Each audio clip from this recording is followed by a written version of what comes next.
Tambar and the Bunny Rabbits. Hey guys, this is a new adventure of Tambar.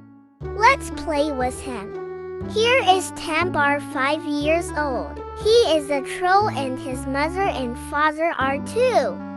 The Dovers live in a tower block.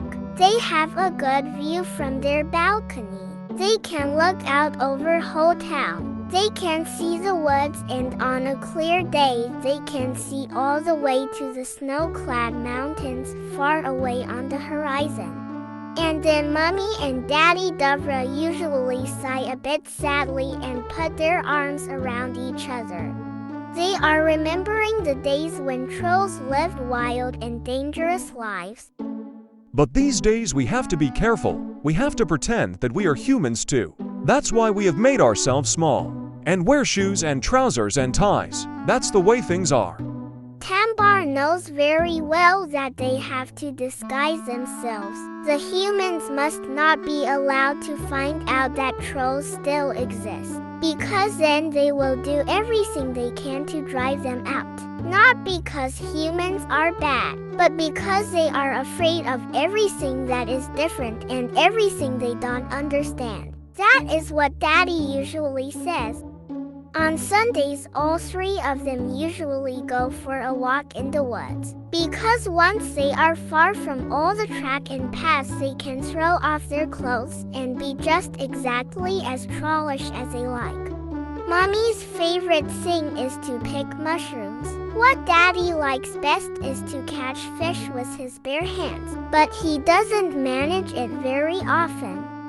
What Tambar likes best is to play at being a big troll from the old days. He pretends that there are dangerous animals all around, but then he is not afraid of anything. And even though Tambar is small, he is still quite strong, much stronger than a grown-up human. Mom doesn't allow him to show it if anyone happens to be watching. We have to keep our troll powers secret. But if that little bunny rabbit sees, that can't do any harm, can it? Tambar picks up a big stone and throws it a long way. Wow, how strong you are! Tambar is so surprised that he immediately sits down. I seem to hear so clearly that you said something to me. Well, I did. Is that so surprising?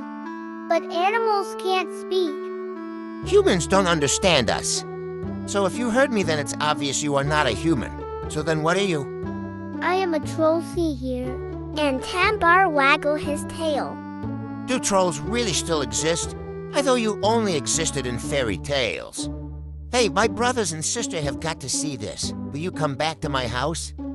The bunny rabbit says that his name is number 33, because in his family the normal thing is that children get a number as soon as they are born. Otherwise, there will be too many names to keep track of. It's difficult enough with numbers, because we are too similar, all of us.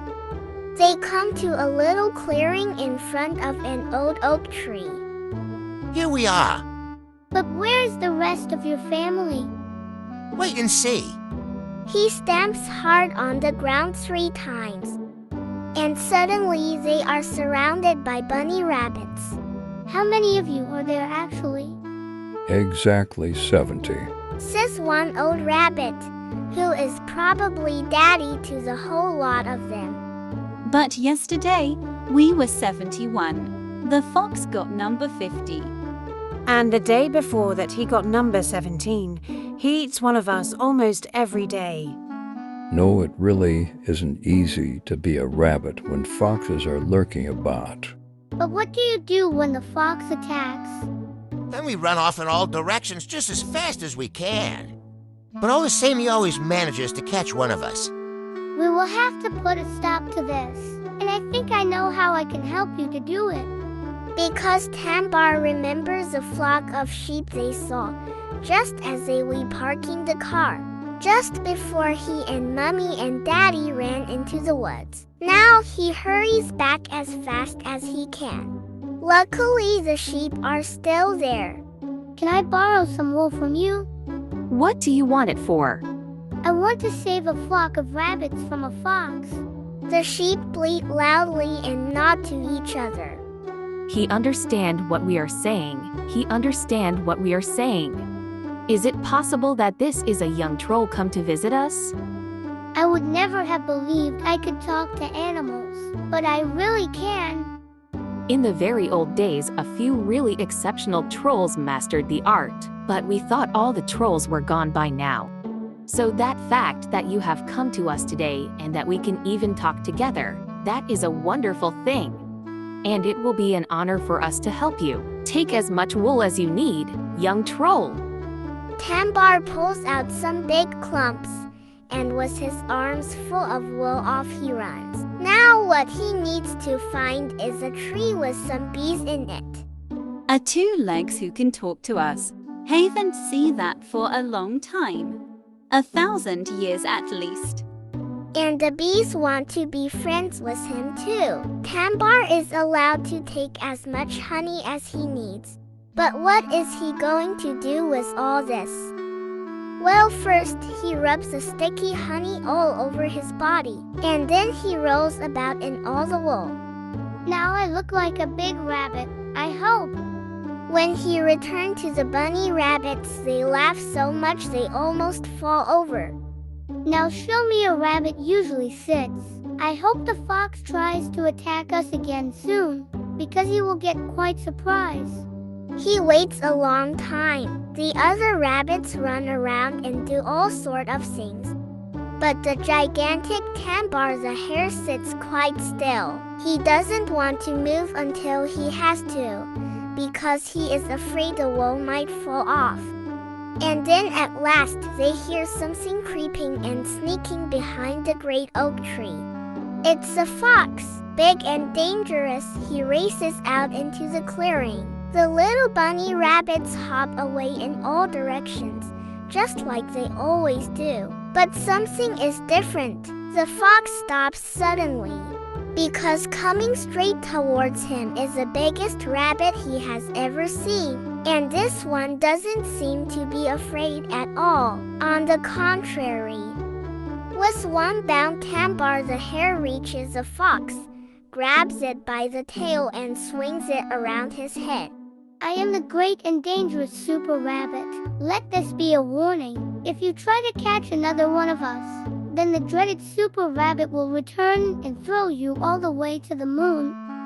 And with that, he tosses the fox away, across to the far side of the clearing. The fox gets up, completely giddy.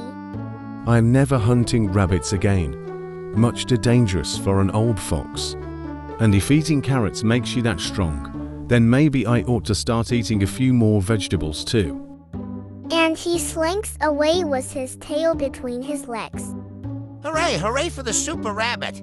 And everybody gives Tambar a hug even though he is covered with wool and honey.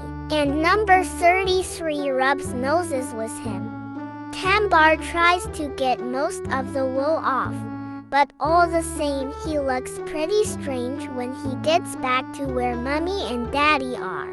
Mummy has picked lots of mushrooms and Daddy has caught 2 fish. Now they are cooking the food over fire. Goodness me, Tambar, what do you look like?